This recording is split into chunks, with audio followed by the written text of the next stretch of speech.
Hi everyone, I'm Ewing with investmentpropertyusa.ca. Thanks for tuning in again. Here in Calgary, it's autumn, it's beautiful out right now. We've had just the most amazing fall, and the best part is World Series Game 7's here tonight. Go Giants.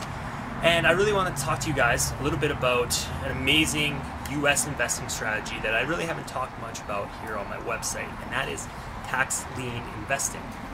Now, the cool thing about tax lien investing is make great returns, 6% all the way up to 24%, somewhere around that range, depending on what state you invest in. You can get property for literally pennies, fractions of pennies on the dollar. And there's also ways of making great returns without actually owning any real estate if you're the kind of person that would rather just get checks in the mail and not bother owning real estate. There's a way to do both with tax lien investing. So you probably haven't heard of tax lien investing if you're a Canadian. And that's because we have a totally different system here in Canada when it comes to property taxes. Now in the States, what happens is each county and each individual state has a different way of handling taxes that are owed. So we're talking property taxes here. So say I'm a homeowner in the United States, and in tax lien states, how it works is if I don't pay my property taxes, the county really needs money to pay for schools, roads, police, fire department, all those things that counties pay for, and they need that money really fast because they have a budget, they need to come in on it and get those services provided to the citizens in that county. So if I'm not paying my property taxes, they need that money, and they came up with tax liens. So how it works is they'll send me a few letters, maybe some phone calls saying, hey Cal, you owe us money, you haven't paid your taxes. If nothing happens there, what they will do is they'll actually put a lien on the property. So this is a tax lien on title of my property, which means that I can't actually sell my property without paying that tax back to the county. Usually there's also a penalty and some administration fees that are added on to that value.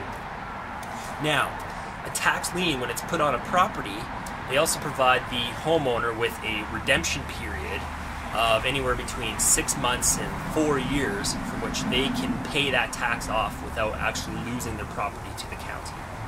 So within that time, they have to pay their taxes, but the county, they need their money fast. They need it right now. So what they have come up with is they sell a tax lien certificate to an investor like me or you, and how that works is the investor buys a tax lien certificate for the amount that's owed in taxes plus the fees and penalties that the homeowner owes.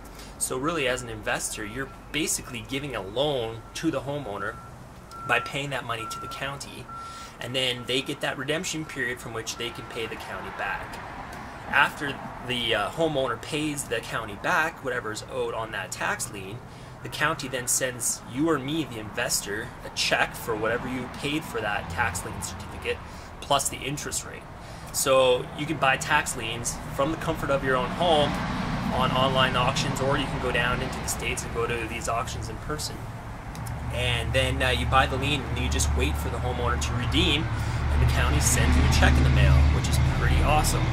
It's a lot higher return than you get from your GICs or your TFSAs or even some stocks, and you don't really have to do a lot. There's a little bit of due diligence you do up front to make sure that the house is actually a decent house, but that's pretty much it. Say the property owner doesn't redeem during that redemption period, well, you have the first position lien on the property, which means it's even above a bank mortgage.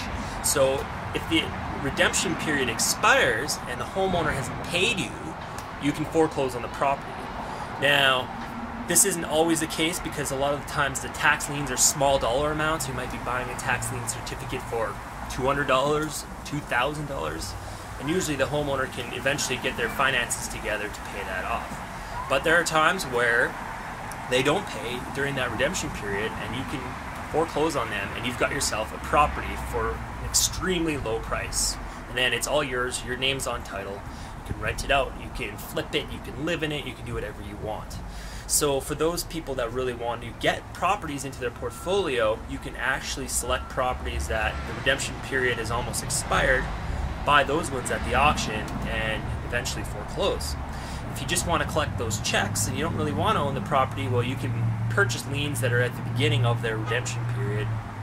Chances are the homeowner's going to redeem. You get your money back plus some sweet interest. So I hope that's all clear to you. Next blog post, I'm going to talk a little bit more about the auctions themselves and how you can find out about specific counties in the United States and how they handle their tax auctions, because they're tax lien auctions, because a lot of counties and a lot of states are different. Now, there's also something called tax deeds, and I've talked a lot about that on my website.